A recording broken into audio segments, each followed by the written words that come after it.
Good afternoon. Thank you for coming. I'm happy to be joined this afternoon by SFMTA Director Ed Reiskin and DPW Director Mohammed Nuru. As you know, powered scooters appeared on our streets seemingly overnight in March. These scooters present the opportunity for real transportation benefits, but they also pose some very real challenges as well. Emissions-free transportation that reduces reliance on cars and makes it easier to connect with public transit is a good thing. That is something we all welcome.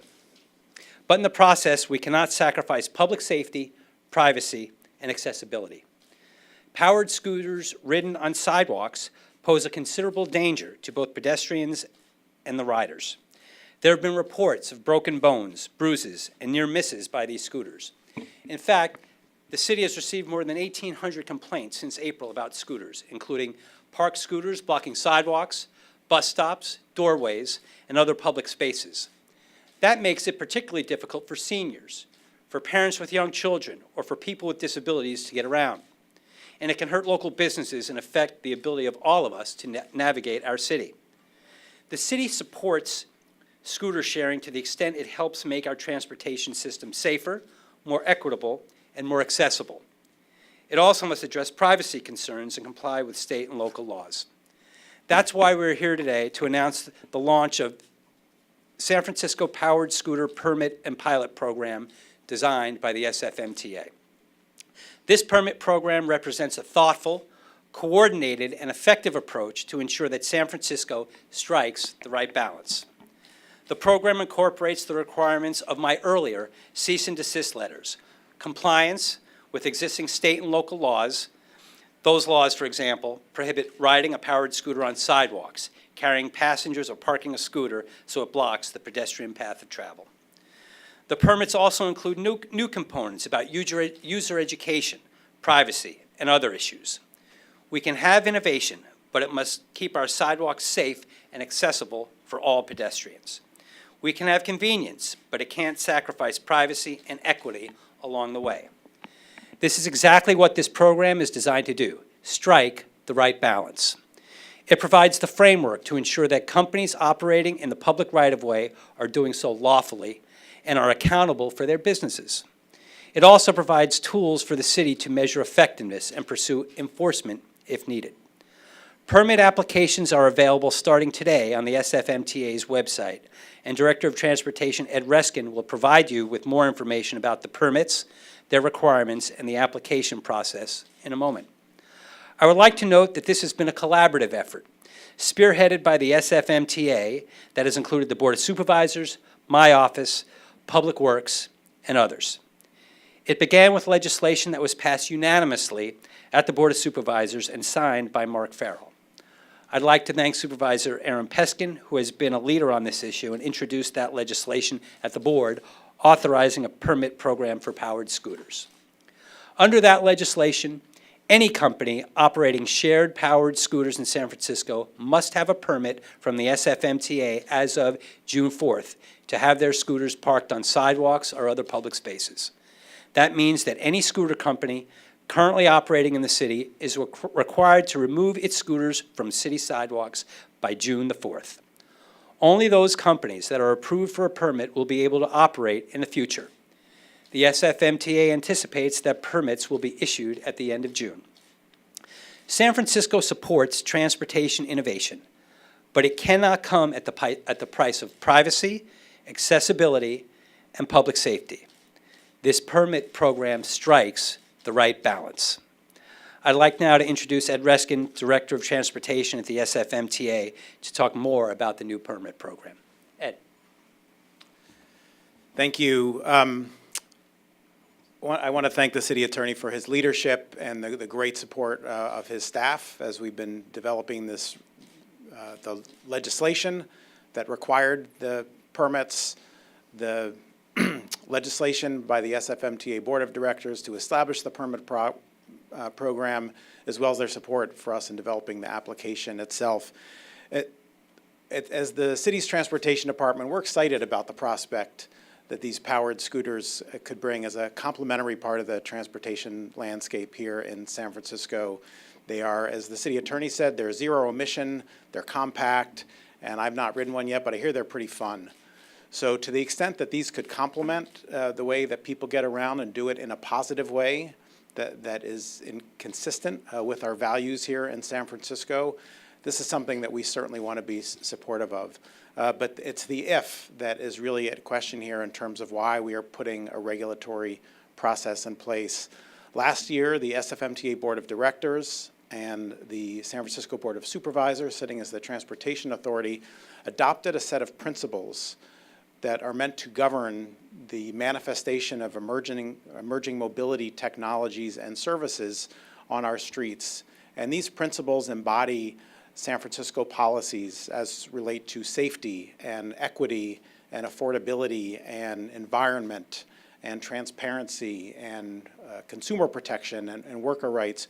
We've taken those principles and embedded them in the permit program that we have established, and you will see them reflected in the permit application that we're making available today.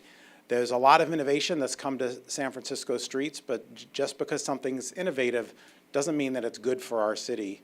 We are using this authority that has been granted to us by the Board of Supervisors with the support of the mayor to put in place a regulatory framework that makes sure that we can get the best of the transportation benefits for the people of San Francisco and anyone who's using these without getting some of the detriments such as that we've seen out on the streets already.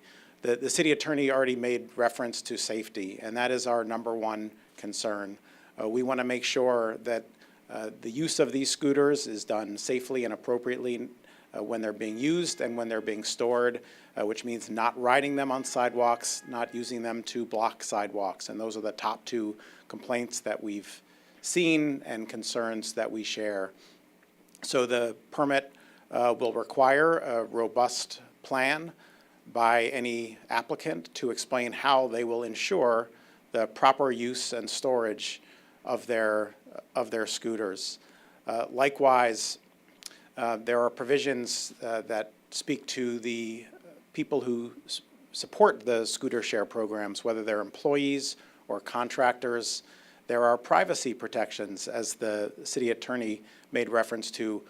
We are in the business of permitting transportation and mobility. We are not in the business of permitting harvesting of personal data. So one of our requirements is making it very clear that any permittee would have to make very transparent to any prospective user what data of theirs would be collected, how it would be used, and would have to give them an opportunity to opt out of sharing that data and still be able to take advantage of our service. Again, we're interested in the mobility benefits, and that's what we want to permit. There are numerous other aspects of the permits that we are establishing as part of this one-year pilot, where we will be able to work with any successful permittee to try to make sure that this kind of service can be manifested in our streets in a way that works for San Francisco. So we will be issuing up to 5 permits for a total of 2,500 scooters, 1,250 in the first 6 months, and if things are going well, we would then expand that up to 2,500. And during this 12-month period, we will be requiring the submission of data. We will also be gathering data from external sources and 311 complaints and others so that we can comprehensively evaluate how well these scooters are working, whether they're meeting their promises and addressing some of the issues that we've seen to date. At that point, we then would be potentially at a decision point of whether to terminate the program, continue the program, expand the program, modify the program. So we really expect to learn a lot from this pilot period. Enforcement is part of the program. We want to make sure that to the extent that we grant a permit and the permittee is not operating properly, we have enforcement mechanisms in place, whether it's confiscating scooters or eventually revoking the permit. We don't want to get there. We want programs to be successful, but in order to have a robust regulatory program, we need to make sure that we can give the public assurance that in our granting this specialized access to our public rights of way, that we're going to enforce the conditions of the permits that we establish. One of our great partners in enforcement in the public right-of-way and really in the management of the right-of-way in general is San Francisco Public Works. We worked with them in the development of our permit program and our application, and we'll continue to be working with them as this plays out. So I'd like to pass the mic to our Director of Public Works, Mohammed Nuru. Thank you, Director Reiskin, and thank you, City Attorney Dennis Herrera. I'm excited that we are putting a pilot permit program in place. As many of you know, when these scooters landed in our streets in San Francisco, we have been working really hard to try and make sure that at least they're following some kind of order. And since they landed, we have had to pick up over 500 scooters on the streets that have been parked inappropriately. Inappropriately meaning they have not been put in a safe place, they have created trip and falls, as we've heard, or they have not been parked in the right place. So this permit process that will be in place is one that would help the city really understand if these actually even belong on our streets in San Francisco. Starting June 4th, we will then be picking up scooters anywhere because the guidelines have been set forth, as we've heard, and we will pick them up, and it will not be an easy retrievable process. We will be working closely with the MTA, and they will be actually held as evidence in the process until the until these permit process is in place. So, work with us here in the city. I think most importantly, we want to see if there is a place for them in San Francisco, and so this pilot will actually encourage, the corporations to apply and go through the process, and we'll select the right people and see how it works. So, thank you. Thank you, Ed, and thank you, Mohammed. And with that, we'll take questions, and they'll be dealt with appropriately by one of us up here. Yeah. You mentioned enforcement. Over here first. Okay, well, how will the scooter companies be, or should they be held accountable for the individual acts of people on the scooters? Well, under the law, if someone is helping abet a public nuisance and they have notice of that, they can be held liable as well. So the scooter companies are responsible for conduct that they know is occurring once they've been put on notice. So that, if you go back and look at the cease and desist letter that I sent, we obviously put them on notice as to things that we would expect from them. So certainly they can be held responsible for conduct of people that they're encouraging to ride. With fines, financially? Well, if you go back, if I was to bring an action against somebody for public nuisance, certainly. But that's not what the nature of the enforcement action has been so far, and that's not what's necessarily contemplated under the permit program. But, we always reserve the right, if there's a public nuisance created by a company, to bring an action if it was so warranted. Speaking along the veins of enforcement, does the city have the resources to dedicate to enforcing a scooter on the sidewalk, those 500 that are? Well, I think that what you have seen so far is the city, in a coordinated way, has been operating to try and mitigate any potential public nuisance so far. In terms of, I sent out a letter on cease and desist to try and govern conduct, and the Director of Public Works dedicated the resources that were needed to ensure that we minimize the possibility that there were scooter nuisances out on the street.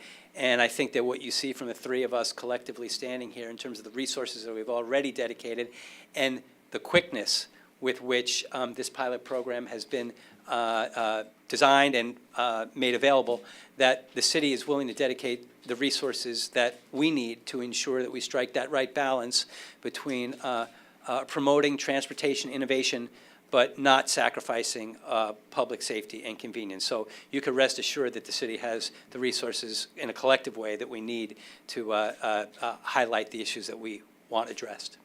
Does this process address helmets in any way? Yes, so the current state law requires people using powered scooters, such as the ones that we've seen out there, to have a driver's license, to wear a helmet, and to ride in the street. So it prohibits sidewalk riding. So, of course, our permits require that they comply with all applicable state and local laws, so that doesn't change with this process. But does it require they offer helmets? We don't require that they offer helmets. What we're trying to do with this program is not be too prescriptive in how we're telling them how to be compliant. We're just making it very explicit what they need to do to be compliant not just with general state and local laws, but with the specific conditions of the permit that they will be applying for.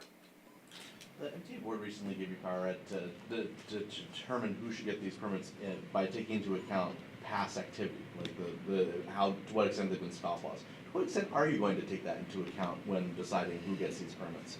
Well, so I work for the MTA Board of Directors, and that was direction that they provided to me. So we will absolutely be accounting for their past performance. I think it's not meant to be in a punitive way, but we want to, I think their past performance will be a good indicator of future performance and their ability to be compliant with the existing state and local laws, as well as potential permit conditions. So, we were directed to factor that into the equation, and so we will absolutely do so.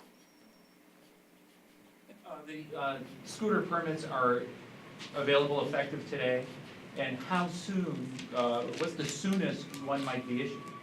So the applications are available today. So any scooter company will be able to go to our website and pull down an application. We are establishing a deadline of June 7th for the submission of applications. Since this is a fixed one-year pilot program, we want to get all the applications in at once so that we can evaluate them together. So we will likely wait till June 7th till we've collected any and all applications, at which point we will endeavor to review them as quickly as possible. To the extent that we get incomplete applications, we'll be working with companies to get them complete as soon as possible. And as I think the city attorney said, we're hoping to be able to issue permits by the end of June. So as soon as the end of June, given our experience with past permit programs, it probably will take some time to get complete applications and to complete the review. But what we're shooting for is the end of June to have these permitted and potentially, and then as soon as quickly after that as they can get them out on the street will be up to them. And if I might add to that, I mean, I don't, look at how quickly this has been developing. The fact that in, less than a couple of months, that we have a program that has been designed by the MTA, and we're taking applications today, and you have such a tight turnaround, I think is a measure of the degree to which the city collectively views this as important, both in terms of fostering transportation innovation, but also protecting the health and safety of people on our streets. And I want to really applaud the MTA for how quickly they've designed this program and for the enforcement assistance of the Department of Public Works. This is something where you saw collectively the city family coming together, making it a high priority because we recognize that it's an important issue for everybody in our city. One more question. How many e-scooter companies operate in San Francisco? Right now, three. Three. Just three? But that doesn't mean that's going to be, we've heard rumors of more that will be applying and jumping into the space. So you've seen the three that are out there, but. Are any of those three likely to lose or not get a permit based on their behavior so far? Is I there don't anyone- think, I certainly don't want to speak for the MTA director, but we don't know who's going to apply yet, and we're going to have to wait and see. Those three are going to apply. Yeah. Is there any past behavior that would preclude you from, at this point, saying maybe one of them might not get a permit? So I don't want to prejudice the application review and determination process. We obviously have some information about those three that we don't have about the others in terms of their existence on the streets of San Francisco. But we want this to be an open and fair process, and we'll give everybody a fair review of their permit application. Last question. Is the city charging for these permits? Yes. Our intent through all of our permit programs is to recover our costs. The state law restricts us to a cost recovery only, and I don't have the permit fees. We can certainly get that for you, but there's a few different fees that apply, including a reserve that we would require them to submit to address any costs, any other costs that the city has. But this is designed to hold the city, keep the city whole in terms of expenditures. Do I understand it's cease and desist, nobody should be operating until these approvals have been? Okay, what, they have to, once, I sent out my cease and desist letter, now the program has been designed as of June 4th, until such time as the permits have been granted, they should not be operating on public rights-of-way or parking on public streets. So that is, in fact, that is correct. Enforcement will tick up? I'm sorry? Enforcement will tick up, because we see them, I mean. Well, you- it's not June 4th yet, is it? So let's see, we've made it clear that June 4th, as of June 4th, they have to be off city streets. And I think the MTA director has made it quite clear that past behavior will be taken into account in terms of the application process. So I think it would behoove everybody to make sure that they follow the directive that's been issued today about having them off public streets on June 4th. And in the event that they're not off the streets by June 4th, the MTA director will obviously review that behavior, and I will reserve the right to do anything legally to make sure that the law is followed that I need to do. Thank you.